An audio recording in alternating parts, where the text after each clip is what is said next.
Hello, my name is Maria Adkins and I am the Tri-Health Weight Management Dietitian.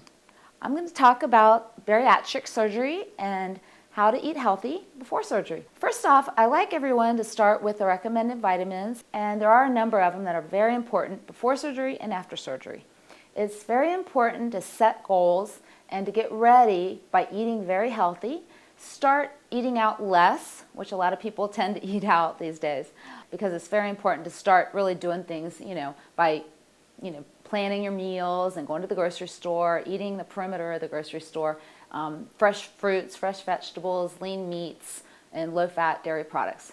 Meeting these goals will help you prepare for surgery, have better outcomes, and heal much easier after surgery and through your journey as well. The topics of discussion that I'll go over once you meet with me before surgery and after surgery will be that of eating protein, and we'll discuss the importance of protein and how your body is made of protein all throughout your body, your hair, your skin, your teeth, your bones, and so forth. It's really important to think about trying some new protein drinks because you're going to need actually 60 to 80 grams of protein per day. That's actually about twice the recommended daily intake that you would need on a regular basis per day that most people, that don't have surgery need. So this is going to be really, really important.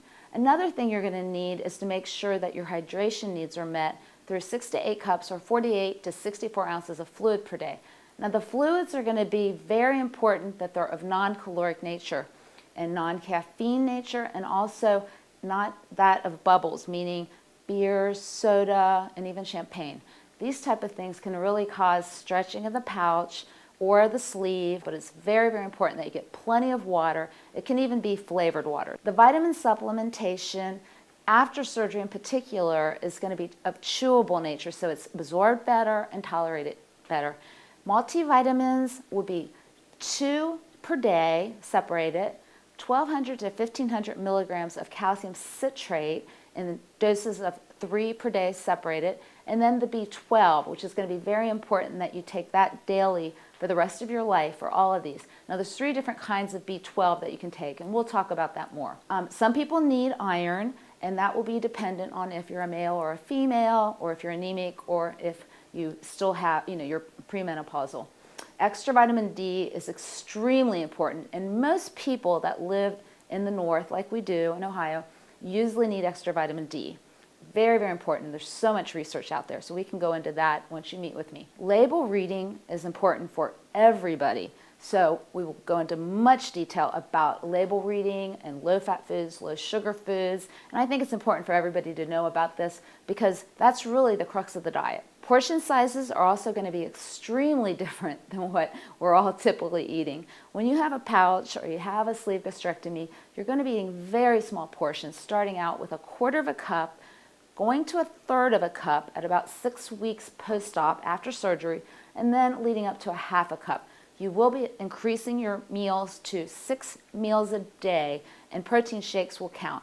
You will be starting out with protein shakes, of course, initially to meet those 60 to 80 grams of protein per day. And then, of course, the fluids will be extremely important as well.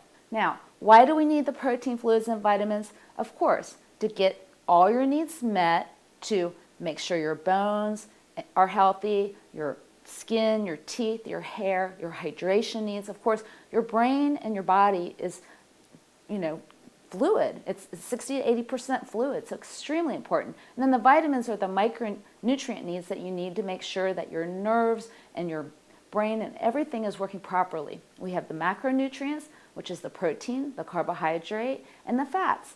And of course, the vitamins are the micronutrients, extremely important. And I'll go into that in much more detail if anybody has questions. And it's just something that is important to make you feel healthier. And that's the goal of having surgery, is to be healthier, to be able to move, and to be able to do everything you want to do with your family, to live longer, healthier, and be with your children and grandchildren. What are the examples that patients can use? Well, we have many examples of bars, foods, and shakes and things that you will love. The differences between surgeries, of course, you're going to want to see what the surgeons have to tell you and start the vitamins as soon as possible. I'll talk about what you can use before surgery also. I have lots of samples and ideas. The diet progression after surgery would be the clear liquids leading to full liquids, primarily shakes.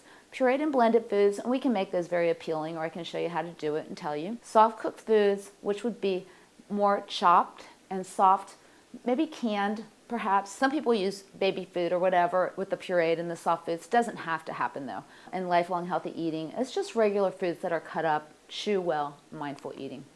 Label reading, once again, we're going to look at that very closely so you get familiar with it. And the diet details, I'll just review very quickly. Low fat, low sugar, lactose intolerance for some, not all, and we can talk about different foods you can have there. Dumping syndrome with gastric bypass in particular is when you may have some problems with your bowels or with nausea and vomiting if you eat the foods that are not low in fat and low in sugar. And we have plenty of alternatives. Nausea and vomiting with any surgery if you're not able to keep your fluids and your foods separate. Now, of course, I coined this term 30-30-30, where you want to wait 30 minutes, eat for 30 minutes very mindfully and chew well, and then wait again, so you're not drinking and eating when you at the same time. Very important, because you cannot fit the food and the liquids in your pouch or your sleeve at the same time. It just won't fit. You want to chop everything, chew everything very well. You want to be very mindful when you eat, so you need to slow down and work on that. Once again, no drinking while eating, no soda, no caffeine. You want to gradually decrease it till it's gone. There's mindful eating, purposeful, slow eating, savoring your food, small bites, take your time, enjoy your food. No caffeine, once more. There's so many drinks. You can have decaffeinated coffee. You can have decaffeinated tea. The antioxidants in the tea and coffee are still going to be there for you. No fried foods. We can have baked. We can have boiled. You can have all kinds of wonderful foods. It's just a matter of enjoying them and preparing them properly. No fried food, no sweets. We want to limit eating out. We want to get back to the old school. We want to cook and eat at home with our families or with our partners and friends. Chopping and chewing well is so important, and mindful eating once more. We will build up to the 5 to 6 meals per day, small meals once more, and you can start planning that already. This is both for the gastric bypass and sleeve, or even the lap band for that matter.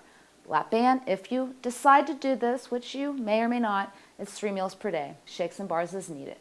So real life, this may seem very challenging. However, all these goals are very doable and well worth it. And patients can breathe better, move better, and feel better every day. The next steps for all of our patients would be monthly support groups, exercise classes. They're definitely available. There's water classes available at the pool. Our mental health provider is available, and surely she can recommend someone in your area if you'd like. We have ongoing visits with our surgeons and with myself, the dietitian. We have ongoing labs with evaluation and recommendations. So I wish you the best luck, and I look forward to meeting you.